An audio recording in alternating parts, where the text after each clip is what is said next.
Bom dia a todos, meu nome é Manuela, minha dupla é Marcela, e a gente escolheu o mecanismo de busca do Web of Science. O Web of Science é uma das bases bibliográficas mais tradicionais e abrangentes para artigos científicos, conferências, capítulos de livro, etc. O Web of Science indexa um grande volume de periódicos de diversas áreas do conhecimento, como ciências da saúde, exatas, humanas, engenharias, etc. Isso torna um multipropósito para buscadores acadêmicos. Algumas informações adicionais sobre o caráter da ferramenta é que a cobertura de alguns títulos remonta a 1900, mas essa cobertura também dependerá da profundidade da assinatura da sua instituição. Então, quanto melhor a assinatura, maior a cobertura, mais dados vocês vão ter acesso.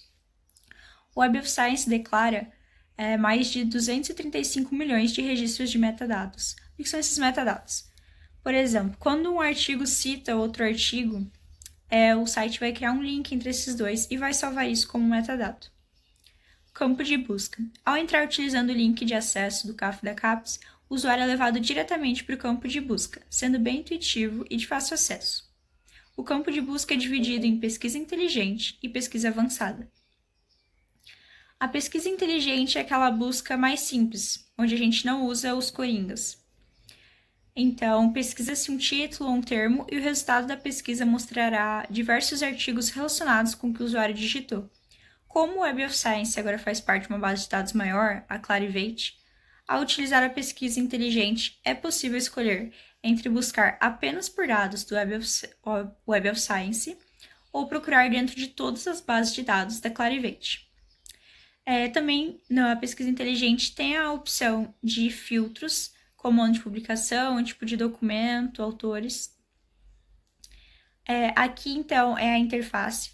Como vocês podem ver, ela é bem simples. Você pode personalizar ela se fizer o login. Ali em cima tem a divisão entre Smart Search e Advanced Search. E também, em cima da barrinha de pesquisa, tem All Databases, se você quiser usar todas elas, ou se quiser utilizar só o Web of Science Core Collection. E aqui é uma print de um teste que eu fiz, um teste mais simples, que eu utilizei as palavras Computation, Nature e Beauty. Ali em cima da quantidade de documentos encontrados, vocês podem ver que ele escreveu We searched for TS igual a Computation and TS igual a Nature e tudo mais. Isso mostra que o quê? A pesquisa inteligente ela é chamada de inteligente por quê? Porque ela se difere da pesquisa normal, a comum, justamente porque ela já faz essa utilização do Coringa End de forma implícita, então você não precisa digitar isso. Mas é claro, ela não é tão complexa quanto a avançada. Ou seja, ela é uma pesquisa já muito próxima da avançada, porque mesmo sem usar os coringas, a própria plataforma vai usar o End para juntar as palavras mais significativas da sua pesquisa. Um detalhe especial é que após pesquisar, o usuário pode mudar o que cada palavra pode significar. Então, o padrão é que cada uma seja caracterizada como TS, como vocês puderam ver antes, que significa tópico. Então, essa palavra, quando você escreve, ela significa um assunto. E ela é procurada pelo site no título, resumo ou palavras-chave. Mas isso pode ser alterado para que a palavra se aplique apenas a autores, por exemplo. Isso é interessante porque isso te permite escrever metodologia da pesquisa GIL tudo junto e ainda assim ter metodologia e pesquisa como um tópico, um assunto, e GIL como autor. Não vai ser tratada como uma única string, tudo vai ser assunto. Continuando, eu vou falar agora sobre a pesquisa avançada. No Web of Science, a pesquisa avançada ela permite ao pesquisador construir consultas complexas e personalizadas, utilizando linguagens de comando e várias combinações entre elas. Além disso, ele também permite o uso do parênteses, podendo assim anular ou modificar a lógica do AND e do OR.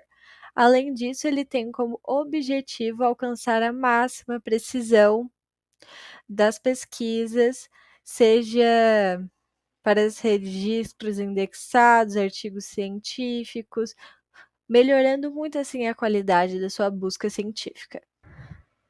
Bem, essa é a primeira aba que a gente vê quando a gente entra na pesquisa avançada. Aqui você pode ver que ela se divide em duas partes principais: Document e Research.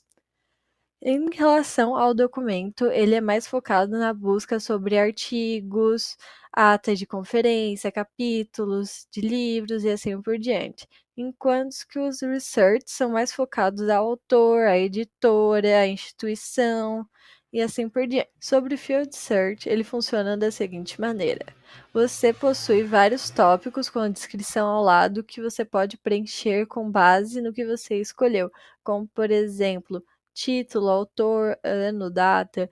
E aqui, por exemplo, nós temos um exemplo com o autor, com exemplo de O'Brien. E ele não se limita só a isso. Quando você aperta em Add Row, você consegue colocar muitos mais especificações, mudando o operador booleano entre AND, OR ou NOT, mudando o tópico e assim por diante. Além disso, você também pode adicionar uma data máxima e uma mínima, clicando em Add Data Range. Sobre o Carry Builder. O Carry Builder possui uma legenda dos field tags que representam os diferentes campos de metadados indexados. E o Carry Builder ele tem duas formas de você pesquisar.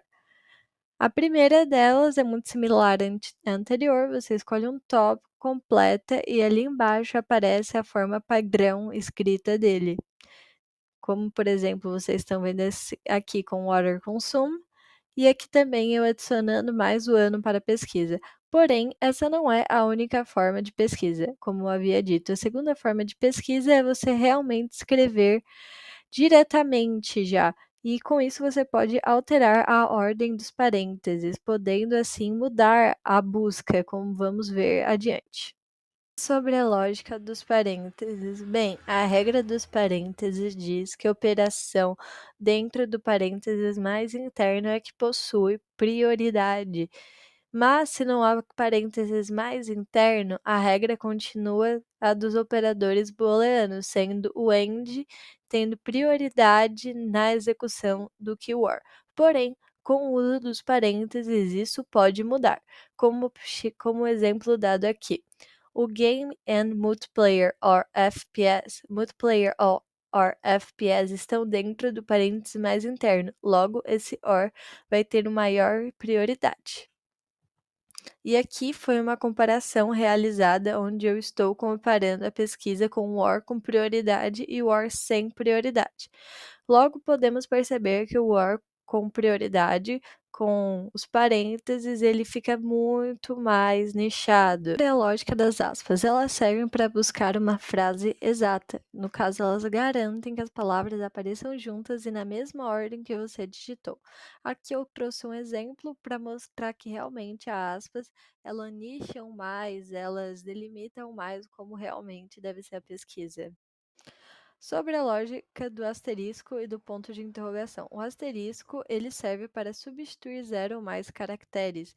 Ele faz aumentar a abrangência da busca, trazendo também as suas variações, como singular, plural e verbo da palavra pesquisada. Entretanto, o interrogação, ele substitui um único caractere. Bem, aqui eu trouxe os exemplos do asterisco e do ponto de interrogação. No primeiro tem a pesquisa simples do game, logo depois tem a pesquisa do game com asterisco, e claramente dá de perceber o quanto que o asterisco abrange muito mais. E por último, temos assim o ponto de interrogação, que ao contrário do asterisco restringiu muito mais. Agora, em relação ao teste AND e comutatividade. Aqui eu trouxe dois exemplos simples da pesquisa de game e noise pollution.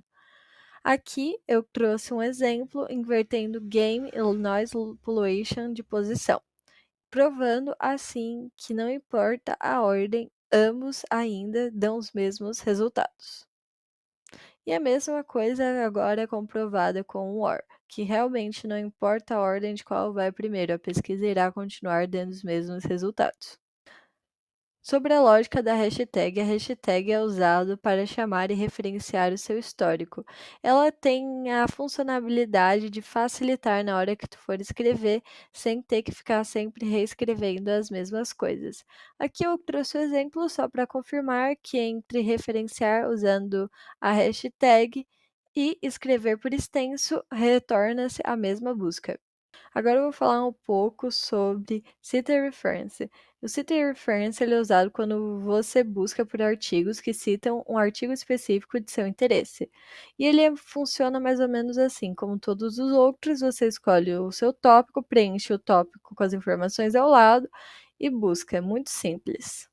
E por último, nós temos o Structure, que ele é usado principalmente para a área química, onde você pode criar moléculas, desenhar e assim por diante.